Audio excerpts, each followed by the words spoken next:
Hi, everybody. You are listening to Judging Meghan with your host, Meghan Judge. I'm really excited for today's episode. I am excited to be interviewing somebody that's a local. I love to interview people that live locally in the South Bay, and we both found out we live in the same town, so very small world. I'm going to start with this. I've kind of talked about the holidays and grieving, and if you listen to my last episode, thank you for reaching out regarding Vanessa and Jamie. Their story's pretty unbelievable. And if you haven't listened to it, please listen to my last episode. There's a lot of people right now that are struggling and seeing people's Facebook posts and Instagram about how great the holidays are and how happy everybody is. I always call it my Facebook life. Half of it's not real. And, you know, grief is exceptionally hard at the holidays. And grief can look like different things. It could look like divorce, that's grief. It could look like the loss of a parent, God forbid, the loss of a child. And there's a lot of people that are struggling right now. I mean, just in the world alone with all of the chaos that's going around in our world. So be kind. If you're stuck in traffic and you're shopping, try to keep your middle fingers to a minimum. I have to remind myself of that also, because it can be a really tricky time of year for people. We've all been put here for a reason, and we all deserve acceptance. Judging Meghan with Meghan Judge. I'm a trauma survivor from a really young age, and I have been diagnosed with complex PTSD in the past few years. I've been surrounded by death and abuse much of my life. I've been dragged through the mud and have been to the point of not wanting to go on anymore. Through my interviews with other survivors, I've learned that there is a way out. From recovering to surviving and thriving, we all have the strength to come out the other side. You are listening to Judging Meghan. I would love to introduce my guest. Anne-Marie Anderson is a 3-time Emmy Award-winning broadcaster for ESPN, a keynote speaker, and author. Anne-Marie's book, Cultivating Audacity, Dismantle Doubt, and Let Yourself Win, releases in January of 2025. She's also the mom of 3 and a local Manhattan beach mom just like me. Anne-Marie, welcome to the podcast. Hey, Meghan, I'm so happy to be on the Manhattan Beach Mom. It's such a I'm going to change the name. Itself, yeah. Just for today, it's going to be called the Manhattan Beach Mom. But we're lucky to live. I mean, I always like supporting local people, local businesses. We're lucky to live in such a beautiful area, right? I mean, the fireworks were last night. I was watching them from my backyard because I didn't want to walk into town. And I put up my tree. And I just sat there and I was trying to be grateful for living in such a great place. So I can't reiterate enough how grateful I feel all the time to live in such a beautiful place. I agree. I just love it here. It's such a nice place to come home to when I'm traveling around and I'm like in the cold and everywhere. And I'm like, I'm going to get back to sunny and 75. Yeah. So let's start with you and talk about a little bit about you and where you're from. I always ask people the same question. Tell me where you're from. I'm from Colorado originally. I am the youngest of 5 with 4 older brothers. So, you know, when people say, well, why did you get into sports broadcasting? I'm like, well, it's the combination of the 2 things I loved the most as a kid. I loved sports, and my 4 older brothers tell me that I was a world-class tattletale. Like I used to just report on them all the time. So I'm like, well, sports reporter, that's perfect. So that's how I got kind of into that area. And also just having older brothers, you know, you must know so much. Oh, yeah. You must have known so much about sports in the house growing up. Well, I just never got to control the TV. So I'll find like random, unnecessary knowledge in my head in the sports world because I was sitting on the couch for the 1977 Denver Broncos Cowboys Super Bowl. Like I didn't plan to remember that their defense was the Orange Crush, but it's in there. It's in my head now. I can't find my keys, but I still remember stuff. Oh my God. I can't find my keys or my car at the Target parking lot every single day that I go there. Right? Yeah. I need like an orange car. I need like a bright orange car, something garish that I'll be able to find. It's Because otherwise, awful. It's like, I don't know if it's the age or it's just like I go there so much that I forget where I put my cart every time I go there. But anyways, I wanted to ask you. So I'm going to start here because being a female broadcaster in a male dominated industry, I would love to hear a little bit about that and kind of touch on that piece of it. I'm also going to add in my nephew, Johnny Hodges, number 57, TCU. This is his last year, so we'll see what happens next year. Fingers crossed. But they talk about him a lot on ESPN. So do you ever do the football games by chance for college? I don't anymore. I was a producer for 16 years at ESPN, where I did NFL and college football and Olympics and NBA. My kids are like, why don't you do that anymore? And I'm like, well, because I had kids and I needed a more stable schedule. So instead of producing, I actually went on air because I had an event schedule. So no, I don't do football anymore. Too much time away. But tell me what that's like being a female in a male I mean, this could be the whole podcast, but I would love to hear about how, I mean, you're saying how you got into it, but what I'm assuming you were a broadcast journalism major in college and then kind of did your work to get to where you became a 3-time Emmy winner. But what was that like being surrounded all by a male dominated industry? It's really interesting because just this last week, I was in ESPN's headquarters in their studio doing some shows.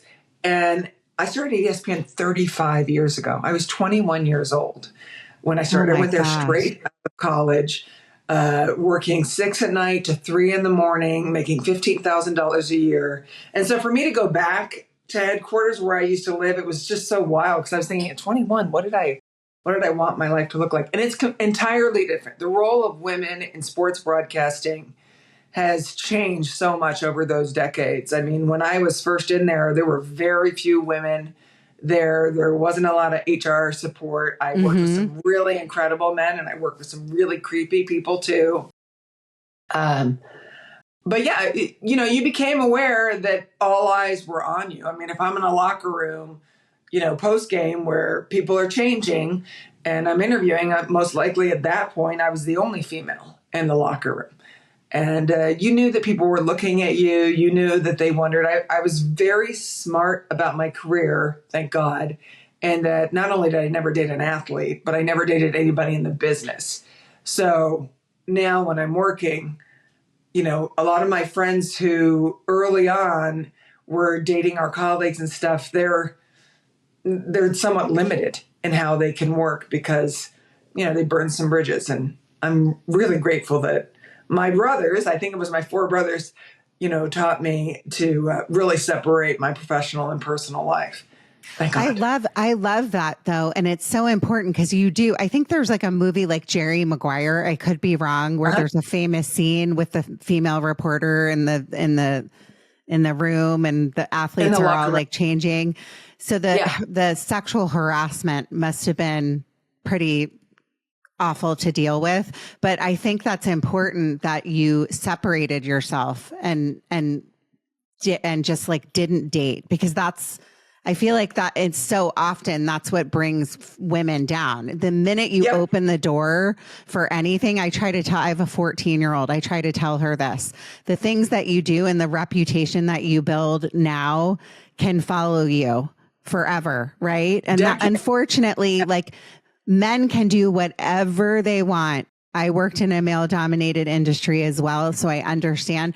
I would come up with ideas and bring them up in meetings, and I would kind of get like the eye roll. And then a man 2 days later would come up with the same idea and he would get like kudos and promotions. It's just something we have to live with as women, right? So you always have to be smart about how you deal with this stuff, because we have to do the dance step, the double ball change, I like to say, and then do it like 5 times, and they have to do it once, right? Yeah, exactly. And it's also important to know who your allies are in terms of men in the office and in the atmosphere, because I also work with a bunch of really great men who I'm still friends with. I'm part of an ESPN old timers Facebook group, and there's a lot of men that I see now that stepped in to shield me from other people, or when athletes would make an inappropriate comment, they would just kind of step in or deflect or make sure that I wasn't, at 26 years old covering boxing, covering Mike Tyson. I mean, it was wild. And I think at those times I didn't really see myself as this, young woman who stood out. I was just doing my job. But the men around me were like, make sure she's protected. So I love those guys for that as well. I love that you brought that up too, because a lot of times as women, we say things like, we're trying to put men down. I don't think I also have dealt with so many. My favorite bosses I've ever had in my career were male. I worked with female bosses and I was always let down because there's like a weird competitive piece, I think. But there's a lot of great men out there as well. So I love that you bring that up. So I'm going to kind of shift into, I want to talk about your focus, which is front row. And I want you to talk about that. And I would love to touch on your book because you've seen so many things in the 35 years that you've been in this business. And then I want to find out what the front row means. Sure. Cultivating Audacity, which is the title of the book, right, is about taking bold risks and how it's a practice. You have to grow it. It isn't something people are born with.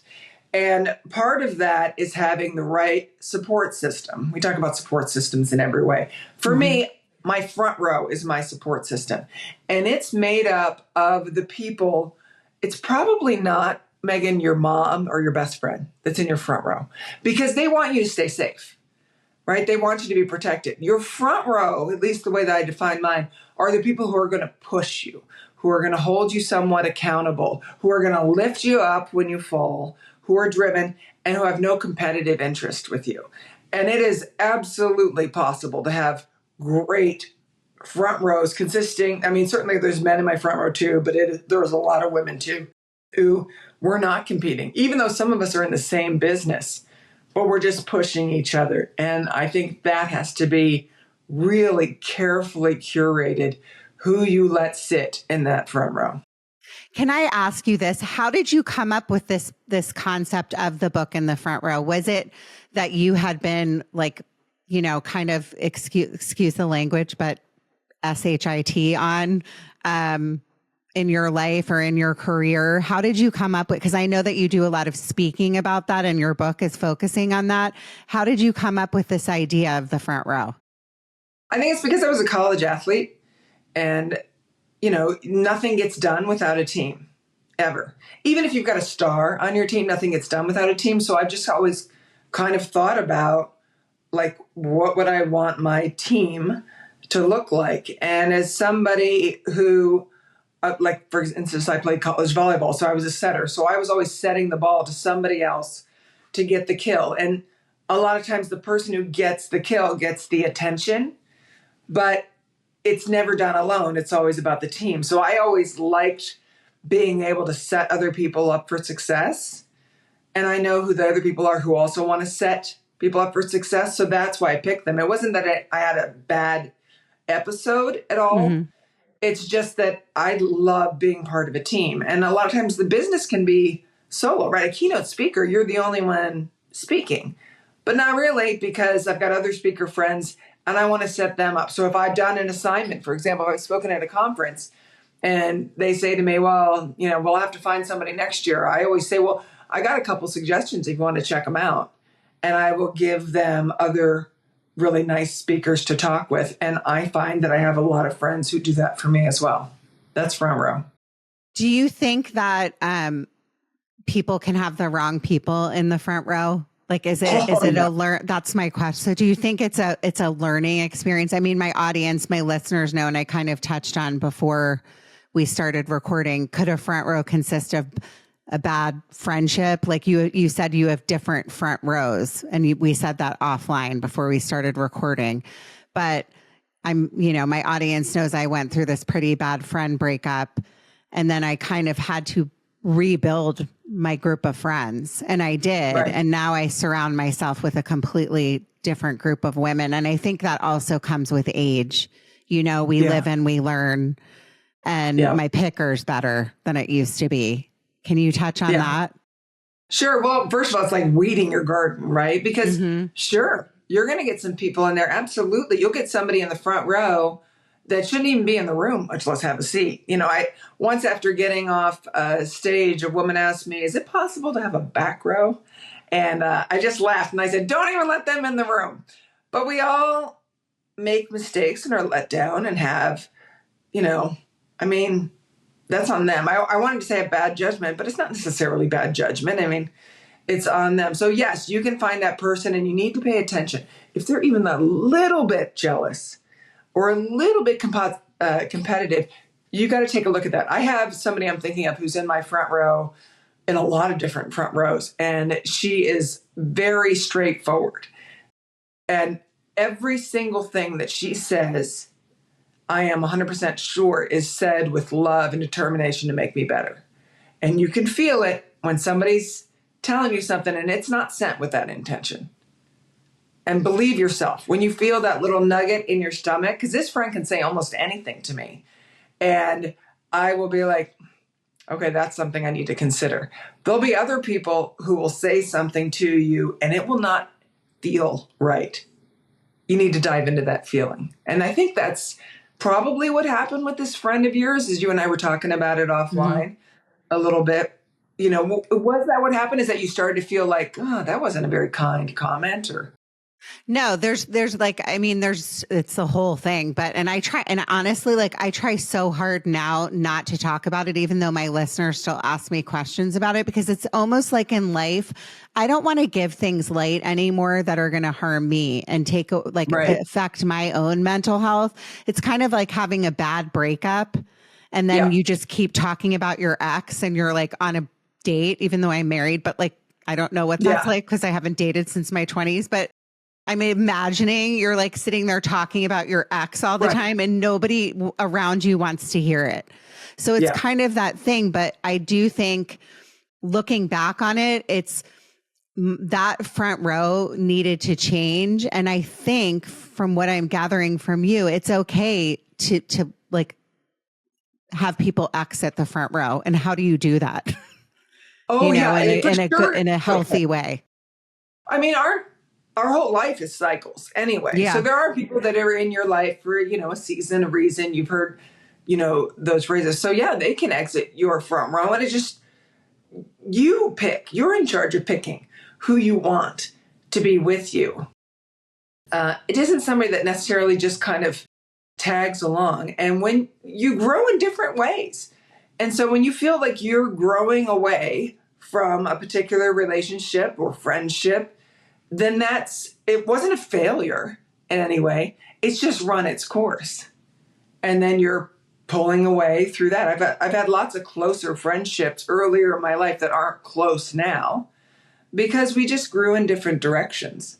And I think that's one of the things I've learned as I've gotten older is it doesn't mean it's wrong or bad, or it's just not in the space where I am right now.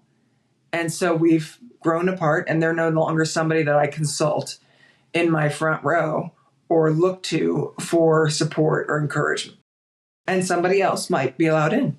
Yeah. I think too, as women, we're just taught from such a young age. I've tried to figure this out for a long period of my life that we're taught to compete with each other. I don't know if it's like the male piece of it where, we are supposed to be the prettiest and we're supposed to have boyfriends and we're supposed to grow up and be homemakers and this and that. And it's like, so we're taught almost from a really young age that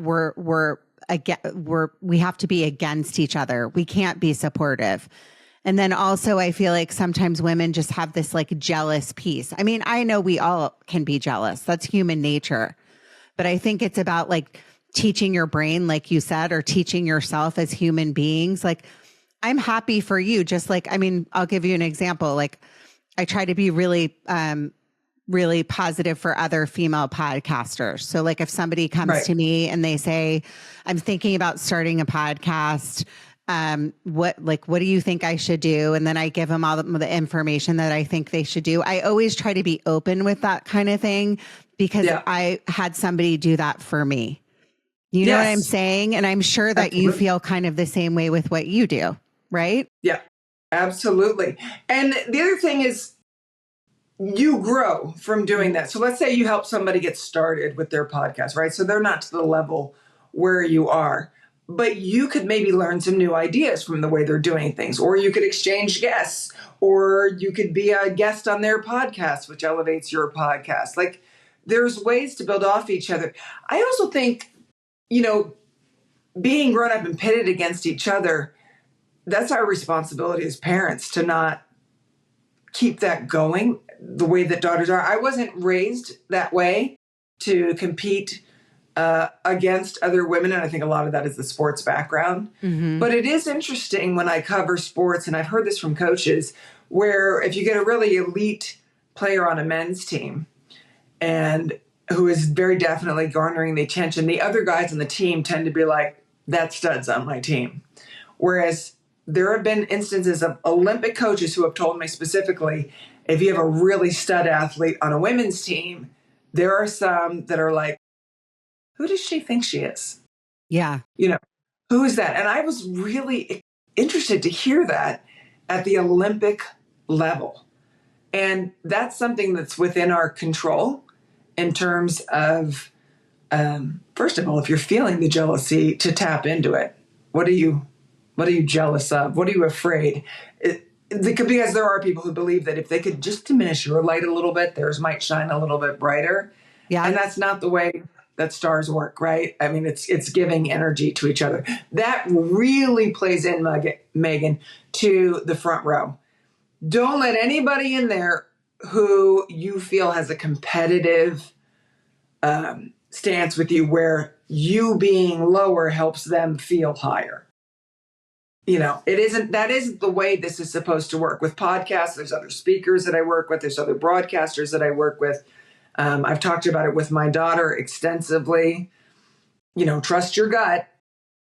When you pick your front row, I think the questions you need to ask is, what does this person perhaps have invested in my success? Like, are they going to get something out of my success? It really, ideally, they don't have any attachment to your success at all, other than they just want to cheer you on. And I think that works really well for my front row. I want you to do well because it makes you happy, because you have the ability to change the world or to add to the world in a certain space. It doesn't affect me. Like, how often are things really about someone else? You know, everybody sees things through their prism. So when I look at the people who I want in my front row, it's the people who will push me, value me, pick me up, answer the phone, and not anybody who's going to say, well, you're not safe in that situation, or, well, you might get hurt, you might shine too bright, they're thinking. I'm super careful about that. And when you find them, because they do get in there, pluck them out.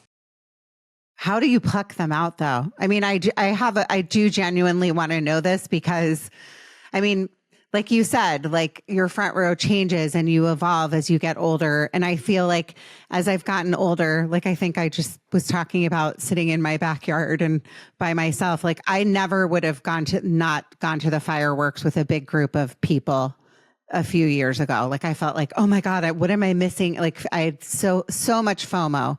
And now I'm like, I just want to sit in my house by myself, have a glass of wine.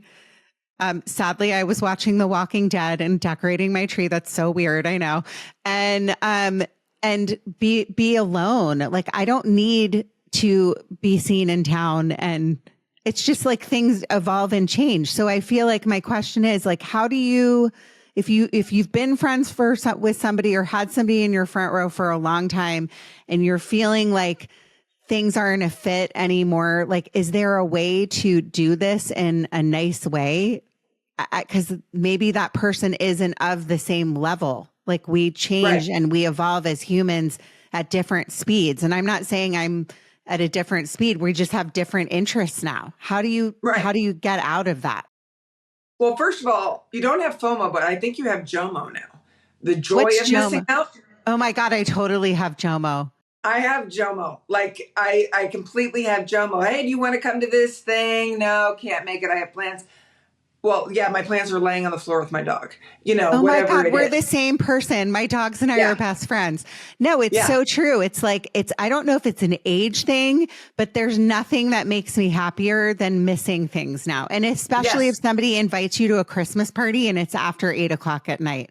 Like, what are Yes. you doing? I'll go to like a dinner at 5, but I don't want to go to something at 8 o'clock anymore. I totally agree. Welcome to the world of JOMO, the joy JOMO. of I love missing it. I out. love it. As far as the friend, I stopped sharing information or I wean back information, Mm-hmm. in order to pluck them out. Because the friendship's just gone in different directions at this Yeah. point.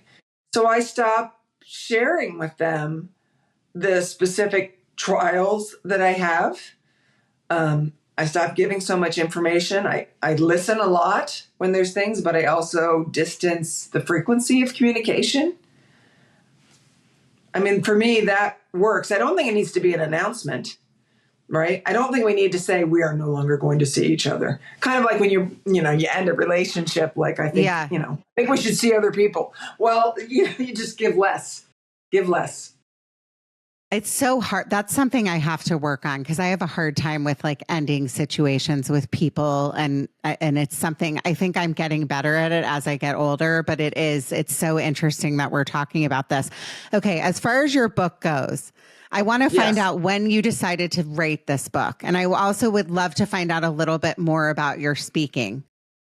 Okay, I will tell you that, but I do want to ask a question about what you just said. Sure. Go for it. When you say no, like, do you maybe over explain? Because like no is a complete sentence. So when that friend that you want to get away from, like when you said you have trouble pulling away from things, I'm kind of wondering, why do you think that is? Or is it like because they won't like you anymore? Because they'll talk badly about you? Because they'll be hurt? I think I love that we're in a therapy session. I think it's because it goes back to my childhood. And I always had to be like, I always had to be like the life of the party and like funny Meghan. And, in college, I was the crazy girl that was like dancing on bars. And, like I've just always been really social. And I found and I keep saying getting older. We're not old, but like, we're aging, that I like the things in my life that matter are just smaller, quiet, not phony and pretentious stuff. Like really just like if somebody wants to sit down with me for an hour over coffee and talk about like what's going on in the world and important things, then I'm there.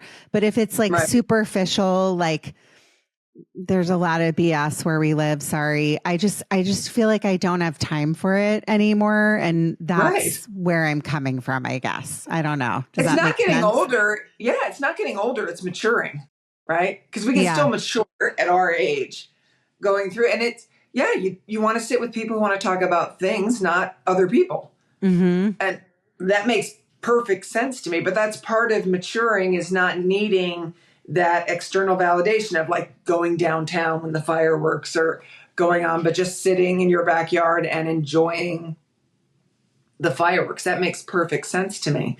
So it's releasing yourself from needing to be the center of the party and needing to be liked or invited.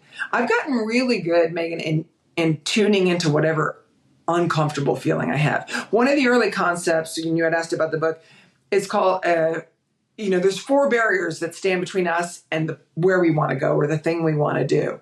And I say that because I've talked to so many people, thousands of people over the years, and it always fits into like one of these buckets: fear, time, money, or your inner critic. Every single time it fits into one of those. And for fear, it can be, of rejection from our friends, of being left out, of being embarrassed, of being judged. There's a million of them. And I learned that I enjoy now, as crazy as that sounds, digging into the uncomfortable feeling to see what's beneath it. And I had to do that by making friends with fear and kind of recalibrating my relationship with rejection. And that took a lot because I'm in a really rejection heavy business in television. The number of no's I've had, I can't even put it. And for my first time on television, which was supposed to be like a little regional network, I ended up being picked up by ESPN2 for something. And it was in 78 million homes. My very first time ever on live television. I mean, you want to talk about fear. Yeah. Like fear of being bad, which I was, of being embarrassed, which I was, of being judged, which I was. And yet none of that killed me. It taught me a lot. And then I got it back up. And I always say that my second time on air, the only thing that was better about it than the first was that it wasn't the first time. You know what I mean? Like it just getting up and facing that fear again and again. And I think that really can go with friendships too. Like the worst that can happen to you with a friendship is what they try to trash your name, you know, with other friends. And I think that I think that fear is my biggest enemy. And right. like of the four that you said, but I think like just overcoming that and not caring what people think. Like I've learned too, they say nobody really cares that much about you as you think that they care about you. People care about themselves. They're like sitting there going, well, what am I going to eat for dinner? Somebody might bring up gossip. There's a ton of gossip, women gossip. And you think, oh my God, they're just sitting there talking about me right now. Well, they might have said something about you. Like we all say things in passing and we can all be unkind, but people care more about themselves, right? Yeah. So all the things that we fear are really just in our heads, and it's learning how to like get out of our heads so much. And that's something like I can't take a yoga class. I'm a crazy person. I can't sit still. I can't meditate. It's like that fear thing that, like you said, the more you do it, the more you get past it. Right. Right. And it's the practice of it. My friend Laura Gassner-Auding, who's written a couple of books, always says, don't give a vote to someone who shouldn't even have a voice. So I've had that plenty of times, people talking about me. And I think, well, I'm just literally, I just don't care what you think. And that doesn't come naturally to me. Keep in mind, Meghan, none of this has come naturally to me. It's just when I realized I could control it. When I could control, because if I told you, and I do this sometimes in my workshops where I'll have somebody close their eyes and I'll say, just picture a red triangle, like just red triangle. That's the only thing you need to see. And you're looking at that red triangle. And after a few seconds, I'll say, okay, picture a river flowing under a tree. You know, and we'll do that for a few seconds. I mean, this is the most basic thing. And then I'll say, okay, now think of an orange, just an orange. And looking at how sweet it is and how long it takes. When we open up our eyes again, I ask them, were you able to go from the red triangle to the river to the orange? And of course they were. And that shows you that you have the ability to control your thoughts. And you can only hold one thought in your mind at a time. And as you said, your mind's going all the time. So is mine. So it's really rapid changing. So when I feel that insecurity or edge come up, I look at it and go, okay, I'm not feeling good about this. And now I say, because I'm afraid of this, all right, I'm going to choose something else. Like I have to physically choose something else. And it's not shoving it away. It's saying, okay, here's what bothered me there. I don't have any control over that. So I'm going to choose to focus on something else. And it's definitely not the person who's making me feel uncomfortable.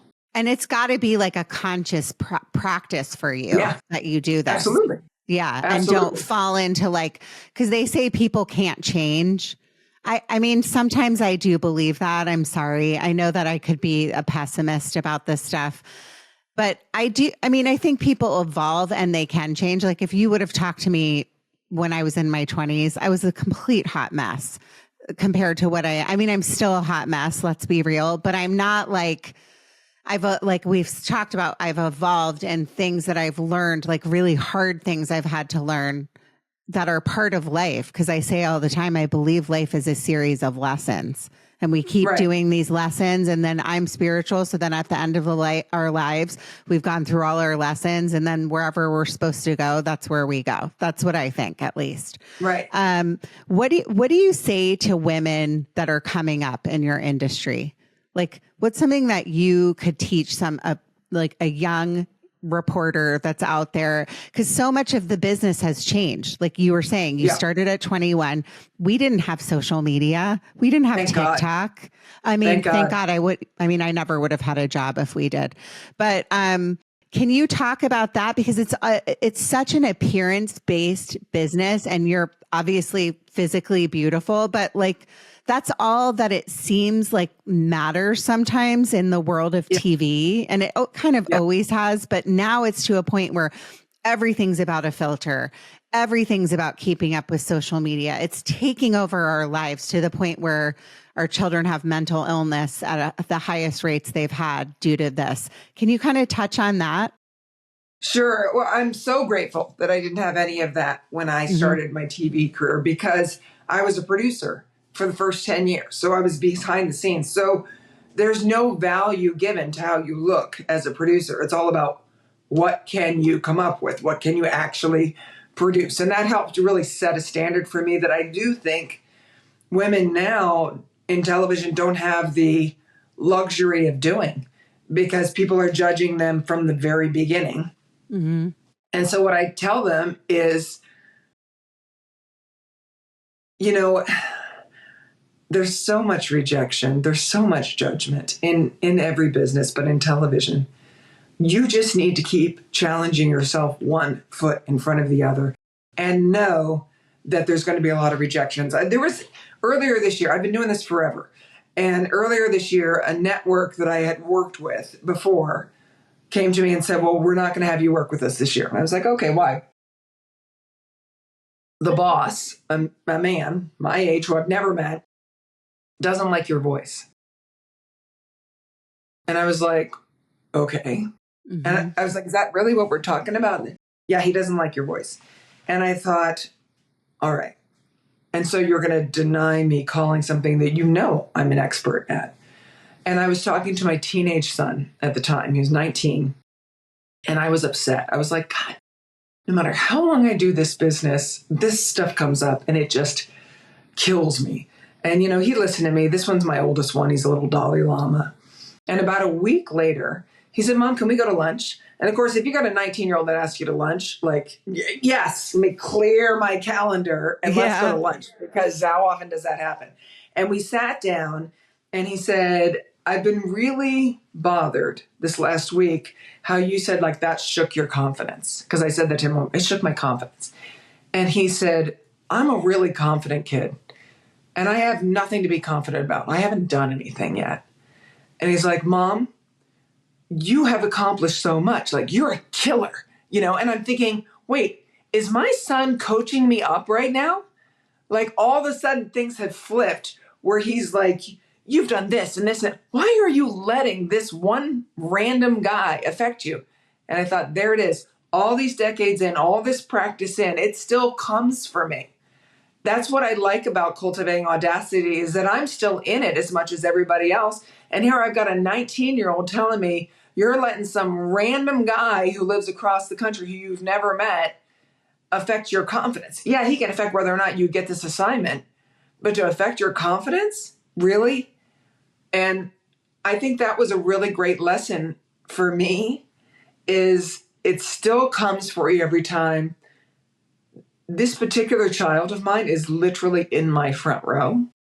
Oh my God. You just said that story and I wanted to cry, because you obviously did something right with him. I mean, for him to be that self-aware at 19, to really think about that, like, and have that empathy that teenagers sometimes really lack is pretty incredible. Yeah, that's who he is, I think. He's an old soul. Yes, totally. Yeah. Totally. But it was, when you're front row, it doesn't have to be just your best girlfriends. I mean, for my speaking career, he's like, I want to know every time. He goes to school in Chicago. I want to know every time you book a gig. I want to get a text from you so I can celebrate you. And I said, you know what? If you want that, I'm going to tell you every time I get rejected too, because I don't want you to think it's all about celebration. So I will send him a text and say, hey, got rejected 4 times. And he has now gotten so used to it that he'll be like, here it comes. Like there's no sadness when I say to him, I got rejected. I sent out 15 emails. I got one response. And he's like, what's tomorrow's plan? Because that's just the way that we've talked about it. And that's a front row. I've got a 19-year-old in my front row, and I've got my brothers who are in their 60s in my front row. And I've got some really powerful women in my front row and my college roommate. You know, it's just a big mix of people who know me and who will remind me what I've told them in the past. I mean, I can't believe I had to be reminded you're giving a voice to somebody or a vote to somebody who shouldn't even have a voice. And I was like, yeah, you're right. But don't you think that that's so amazing? Like and I love, again, the concept of the front row, because when we leave this conversation, I'm just going to sit down. I know who's in my front row because I thought about it before we recorded. And I just love that you say it that way, because it's so great. It's such a great way to think about it, that you can move people out of the front row, not even let them in the room, like you said. Yeah. But just it takes a special kind of person. And then what you learned from him, from that experience, was like, okay, my next rejection isn't going to be as bad, because now I have this person in my front row that's going to tell me, like, hey, what happened the next time? And I'm sure the next time you got rejected was a little bit easier, right?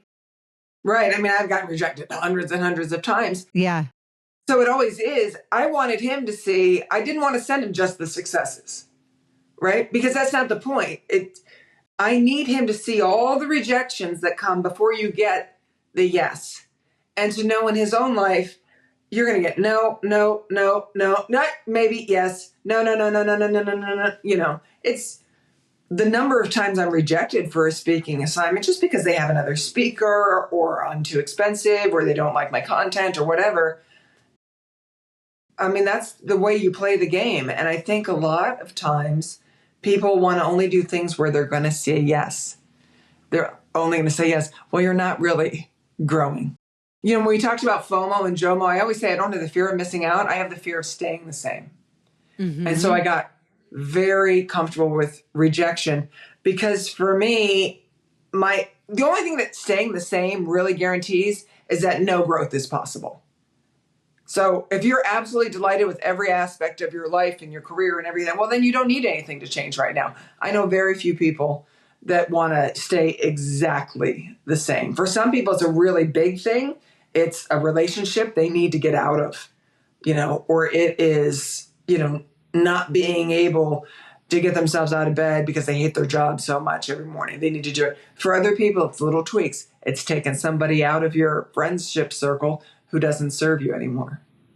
Well, I love that you talk about that. So you do kind of touch on like going through divorce or whatever it be in your life. Like, can you kind of talk about that? Cause that is an important piece of what you kind of just touched on it, which is evolving.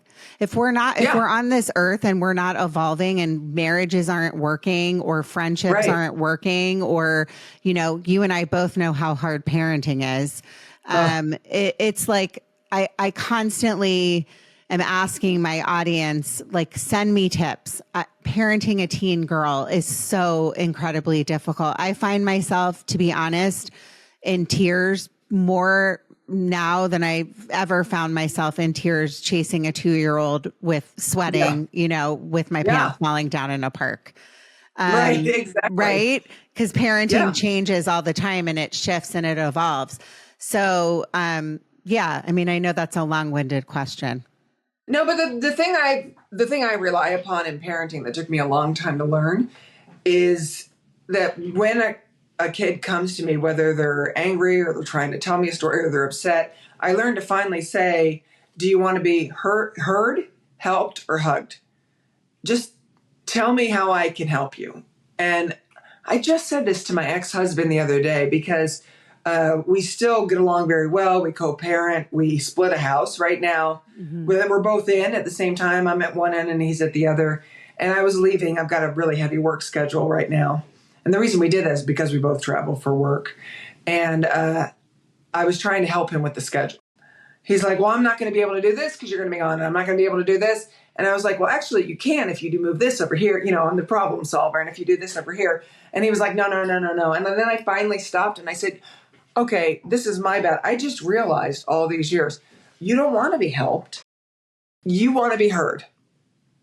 And that's it.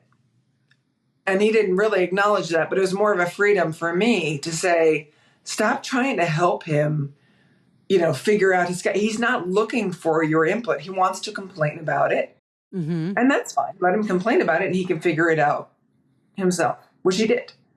Whereas when I ask my daughter, there's been times where she has said, I just need help figuring this out, or I just want a hug, or sometimes all three, or sometimes she'll say, let's just start with a hug and then we'll move to herd and then we can be helped, So for me in parenting, that helped a lot. You're lucky. I'm still not there. This teen thing is really, really, really taken me for a loop. Yeah. A teen girl. I mean, did I say it was easy? Definitely not. No, but I mean, geez, Louise, it's a hard thing.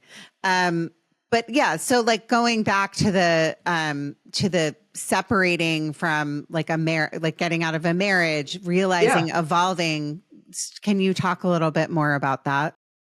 Yeah. I mean, for me, I was just unhappy in my marriage. We weren't connected at all. And it was a heartbreak for us to split. And I had certain friends who I was confiding. I didn't tell anybody for the first year at all. And neither did he. And then, I told my brothers and a couple of friends, but it was so painful because I was so worried about being judged, right? I failed. I couldn't make the marriage work and I failed. And Matt, my ex-husband, had an even harder time telling people afterwards. And I would tell him, like, you have to tell people because I don't want to be dating somebody and then have somebody see me and think that I'm cheating, on you. Like, you have to tell people.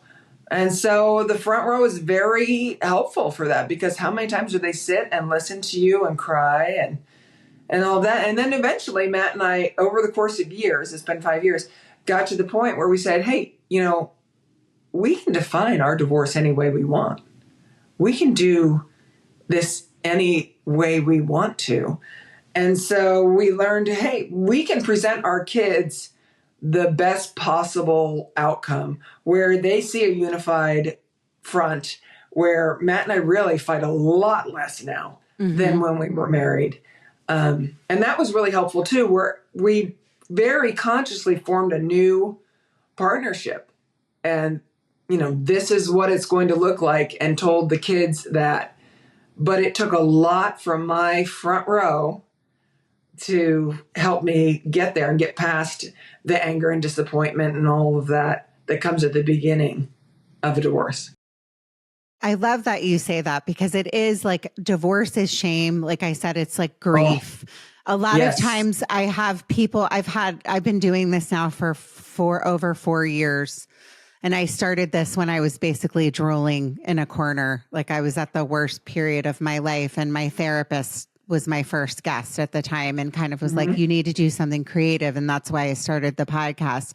But sometimes I always ask people, tell me about your childhood. Tell me about where you're from, especially if they have a story about like some sort of trauma. And the majority of my guests that come on and they say, well, my childhood was pretty good. Like I didn't really have any issues except my parents got divorced, but that was it. And I have to like stop them for a second and say, wait a minute. Really? That's it? That you don't think that was a big deal? And then they go, well, actually, I mean, that is trauma right there for the kids and the parents, right? And you're going through like a sense of grief and loss of all the things you hoped for in life and all your dreams and all your wishes of this perfect, like I said, Facebook family. Yeah. But then there's so many people that go through it. And I feel like if we're just more open about like what you just said, like if you are going through a divorce or you're listening and you are lucky enough and fortunate enough to be in a place where you can get along with your ex, like what it can teach your children, right? That that they can carry with them and feel okay that if they made a mistake later in life and they married a partner, that maybe they are like, we're not a fit, because you never know how Right. you change and evolve as a human being, right? At No. 22, you were like totally in love and best friends and all that stuff, but then we grow and we grow apart, and it's just part of life, right? Right. Grow in different directions. That was the point for me, because again, I felt my parents were married until they died.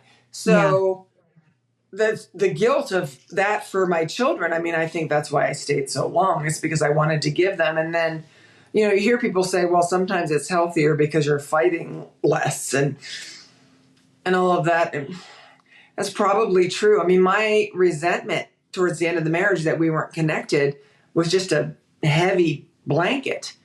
And, you know, and he was disconnected even more. And so for both of us, we sometimes we'll say to each other now, like we got in a little tiff last week about something, and then we just, in the same phone call, ended up moving on. And then I'll say, I'm proud of us. Like, we would not have been able to do that long ago. And he's like, yeah, it's true. Like, we both have gotten really introspective and forgiven ourselves, I think, for just the fact that we had to divorce and separate.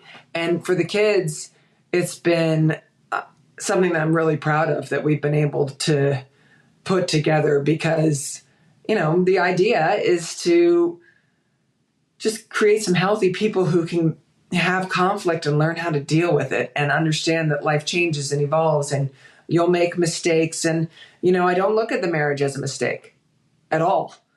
You know, we have this incredible family that I'm really happy with, that the kids seem happy, but I thought it was a failure at the beginning. I thought the marriage was a waste. Mine's a really powerful thing to reframe. Yeah. And I love it. Like, in closing, before we close, I think that that's really important to remind, especially women, of that. Like, Yeah. I mean, there's a lot of women that obviously are clearly in really abusive marriages, all kinds of stuff. But like, sometimes things aren't meant to be and they just don't work, and that's okay. And it's how you do it. And I love that you depend on, and you brought up the concept for me today of the front row. Like, have those right people in place. Like, and if you're lucky enough to have like one or two friends and you just have one person in your front row, that's fine too, right? Oh, completely Yeah. fine. I like all their front row. You know, especially like for the divorce, a very small front row. Yeah, I don't need a bunch of people weighing in. That's like by committee. I don't want my life by committee. I want some reliable sources for different areas. I love that. Anne-Marie, it's been so amazing meeting you today. I hope we get to like meet for coffee in town or meet up in person. Where can people find your book in January when it comes out? It's available on Amazon for pre-order now. You can get it at, you know, Target, Barnes & Noble. It's available at every major reseller. And you can also go to my website for more information on that. Okay. What's your website for my listeners? It's my name, AnneMarieAnderson.com. There's an A-N-N-E, Marie Anderson. You can also go to cultivatingaudacity.com, and that will lead you to my website as well. Okay. Well, thank you so much for coming on and teaching me that maybe it's okay to move somebody out of my front row, but I now have some ideas on, you know, how to do it, and it's okay to be where I am, and that's fine. And I need to get out of the fear space. So I'm so grateful that we had this conversation today.